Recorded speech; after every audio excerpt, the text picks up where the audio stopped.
Allora, anzitutto devo scusare François Michelin che è stato nell'impossibilità di essere tra noi questo pomeriggio. François Michelin, forse già lo sapete, è un imprenditore cattolico, è stato per quasi 50 anni il presidente e direttore generale del gruppo Michelin, famosissimo.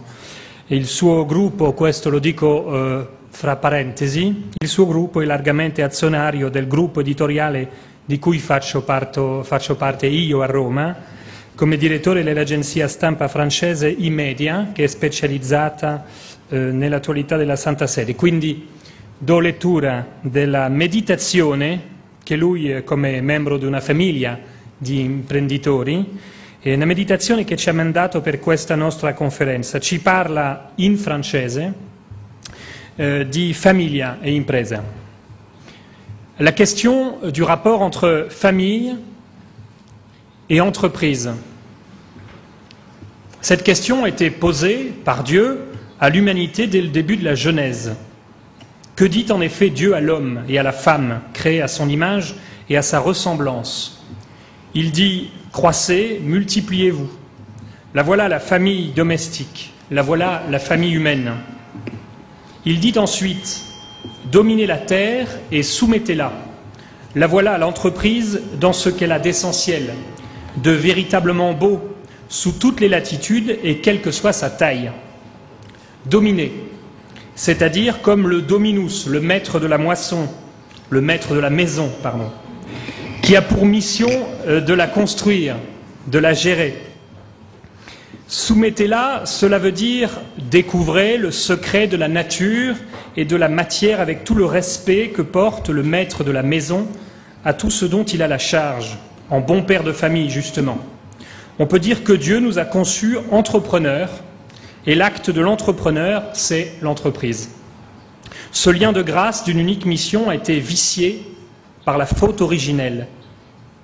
Il me semble évident que l'on ne parle pas assez de la faute originelle en termes simples, compréhensibles par tous et par toutes les cultures. Dieu avait dit « Tu ne toucheras pas à cet arbre, sinon tu mourras ».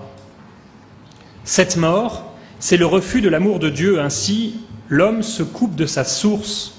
Et dès cet instant, en même temps, Dieu parle d'une façon voilée mais réelle de la rédemption et du rôle de la nouvelle Ève à venir. Refus du mode d'emploi, c'est comme une parabole. Dieu leur a dit « Tu travailleras à la sueur de ton front ». Et que veut dire « sueur de son front » ?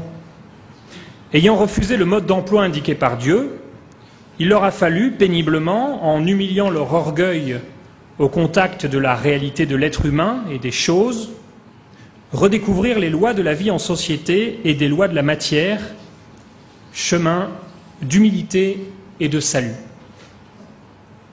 Devant l'exigence de trouver les moyens de subsistance, ils ont inventé les outils nécessaires à leur vie, à l'épanouissement de leur famille, en contact avec la réalité. Ce sont les premières entreprises. Oui, il faut le dire, la famille, le père, la mère et les enfants ont besoin d'un outil. Cet outil, c'est l'entreprise, qui porte le signe de la vocation originelle de l'homme, achever la création. L'homme n'est-il pas en lui-même entrepreneur et entreprise? Encore une fois, les difficultés viennent du refus du mode d'emploi voulu par Dieu. Adam et Ève, par leur refus de l'amour de Dieu, ont connu les difficultés de la division. Division dans leur cœur, difficulté avec la matière. La haine manifeste du refus de l'altérité, de la différence, engendre l'envie et la jalousie, et chemine dans le monde devant son cortège de choses épouvantables et atroces. L'humanité s'est installée dans la lutte, la haine est apparue comme le moteur de l'histoire. Elle a été officialisée comme telle par différentes idéologies, par cette synthèse séduisante intellectuellement qui est le matérialisme dialectique. La haine a été justifiée par la philosophie, le matérialisme dialectique se manifeste sous différentes formes, comme le communisme, le socialisme ou certaines formes de syndicalisme. L'État totalitaire, qui s'affuble du nom unique providence, et certaines formes de gestion de l'argent. N'est-ce pas la source du refus de l'entreprise privée? N'est-ce pas la source de la culture de la mort et de la lutte contre la famille? Tout pouvoir qui n'est pas la conséquence d'une véritable responsabilité basée sur la réalité, la vie, le droit naturel, engendre une structure de péché et devient de fait la faute originelle continuée. Ce type de pouvoir tue la responsabilité personnelle, source de tout progrès. Ainsi apparaît le lien fondamental entre la famille et l'entreprise. La famille en est vraiment le moteur. Voici le second point de sa méditation. Dans notre monde si complexe, il faut réapprendre à lire ce lien de grâce, si évident pourtant aux origines, et surtout il faut le vivre et donner à tous le pouvoir de le vivre. Pour aller à la réalité profonde, il nous faut distinguer dans l'entreprise 3 éléments. Les actionnaires qui apportent l'argent nécessaire à l'achat des machines et à la vie financière de l'entreprise, le personnel qui doit se former en permanence à des techniques évolutives et enfin le client. Et ce sont 3 missions inséparables. Et la mission du client particulièrement est tout à fait particulière, spéciale, spécifique. C'est une mission au sens fort. Je pense qu'il faut le dire, le client est comme l'alpha et l'oméga de l'entreprise.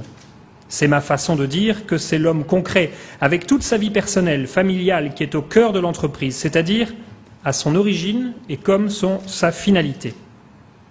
L'alpha, car il exprime à l'entreprise des besoins non satisfaits, la véritable raison d'être de l'entreprise est de présenter, par exemple, des objets concrets correspondant à la satisfaction de ses besoins.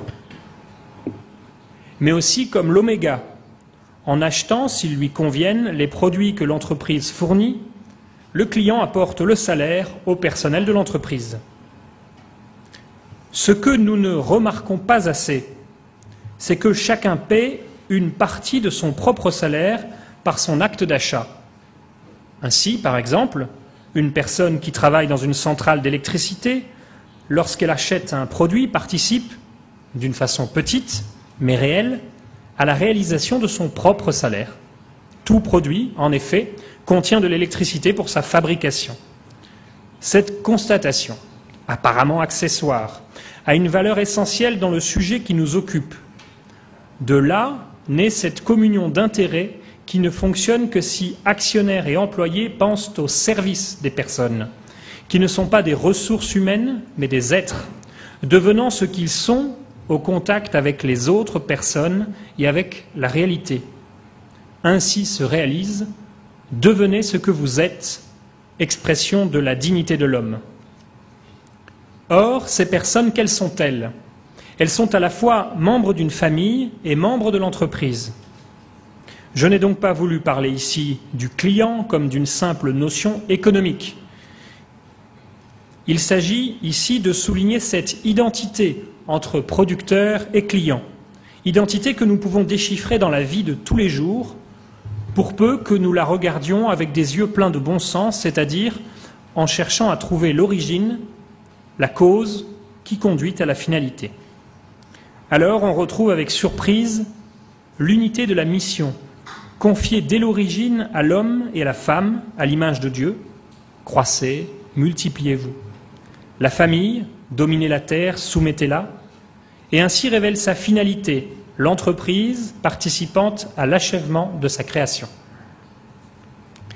Tout cela fonctionne si l'entreprise est vraiment au service des clients, du personnel et des actionnaires. Il devient évident que tout doit être fait pour que chaque acteur économique ait la liberté de choix, ce qui nécessite une liberté d'entreprise pour satisfaire des besoins toujours changeants. Le temps n'est pas stockable. Tout acheteur doit prendre conscience que son acte d'achat a une dimension humaine qui va bien au-delà du magasin qui lui vend l'objet. Le patron, il est souvent imaginé comme un pharaon au sommet d'une pyramide, pouvant tout exiger. Quelle erreur, comme on est loin du mode d'emploi donné à l'origine. Dans l'entreprise où j'ai travaillé pendant 50 ans, le caoutchouc, produit merveilleux, détermine toujours d'une façon précise et caractéristique la configuration des machines qu'il utilise pour faire les pneus. Donc, l'homme sur la machine est de fait le véritable patron de l'usine, car c'est lui qui, au contact de la réalité, doit transmettre les exigences révélant les caractéristiques des matières premières et ainsi faire ce qu'il faut pour que les produits soient bons. C'est le premier représentant du client. En conclusion, j'ai trouvé dans l'enseignement de Jean-Paul II ce qui me permet de rendre compte ce soir de l'espérance qui est en moi. Tout d'abord, ceci, tout homme est unique. Oui, chaque homme est infini, l'homme est une histoire sacrée. Ensuite, quelle joie ai-je eue en découvrant l'encyclique Centesimus Annus. Elle synthétisait, elle expliquait les racines profondes de ce que l'intuition, le contact avec la réalité industrielle nationale et internationale et de ma vie familiale avait fait naître dans mon esprit et dans mon cœur.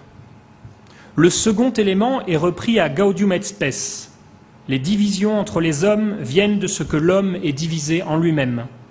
Cela vient du refus du mode d'emploi, ce refus de la transcendance et de l'amour de Dieu qui donne et veut se donner sans cesse, l'amour substantiel. Qui m'a vu a vu le Père. Le Fils du Père s'est incarné dans le Fils, homme-Dieu.